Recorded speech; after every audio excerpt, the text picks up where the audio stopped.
Okay, good morning everyone. Our topic for this video is about solving quadratic equations by extracting square roots.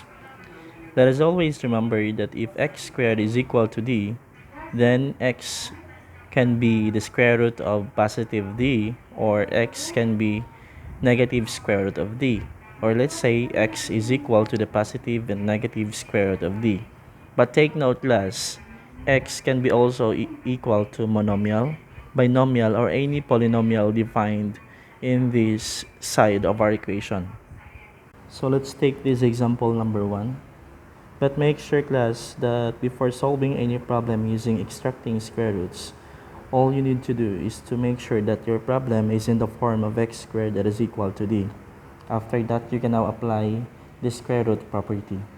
So in number 1, we have it already in this format. So we will now apply the square root property. X squared is equal to 16. So for us to find the values of x, or the possible values of x, we have to eliminate squared here on the other side of the equation. And for us to do it, we can now apply the square root property. We need to enclose both sides of the equation by a square root.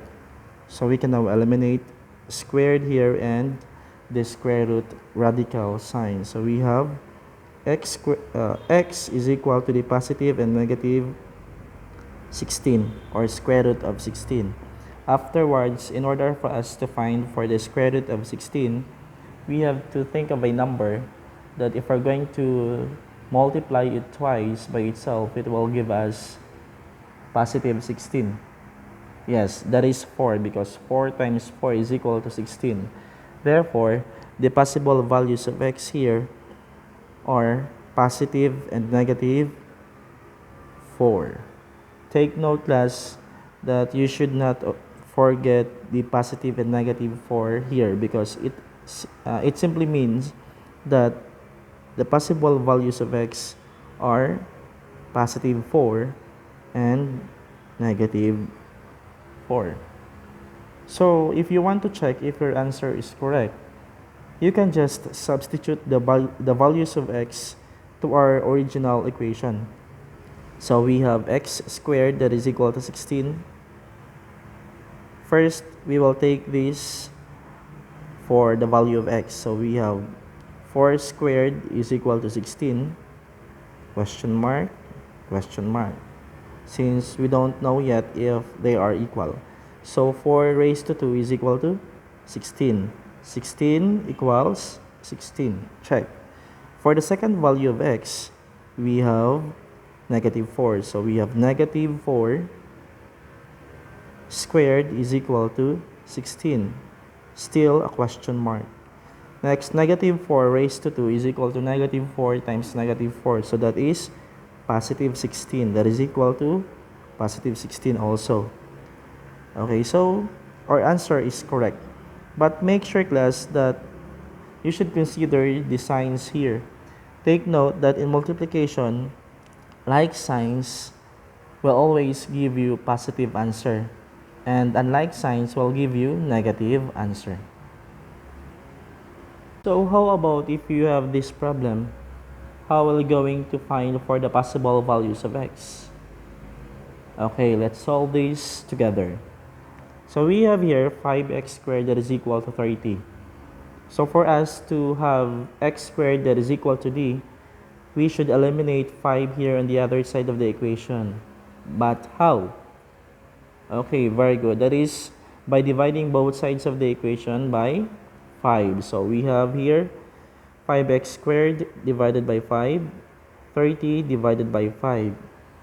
So we can now directly cancel this out, and the remaining problem should be x squared is equal to 30 divided by 5, that is 6. Very good.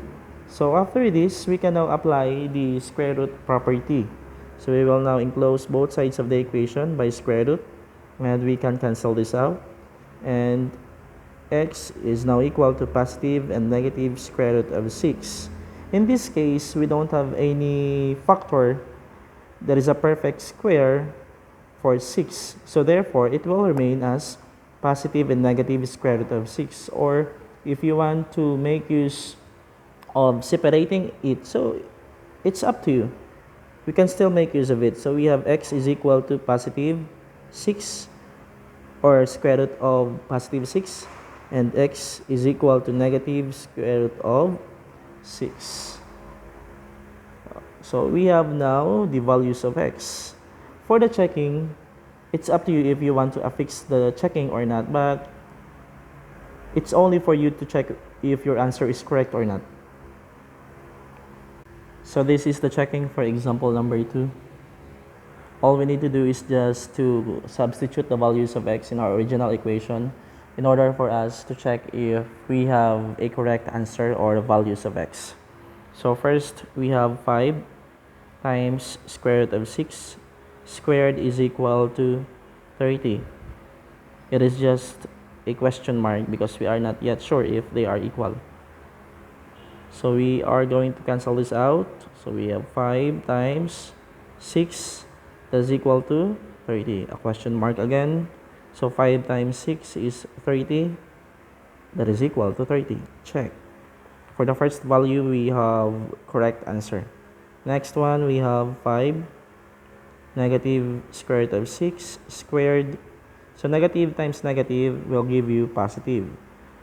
So that is equal to 30. A question mark again. So makancel ito at ito. So we have 5 times 6 also here.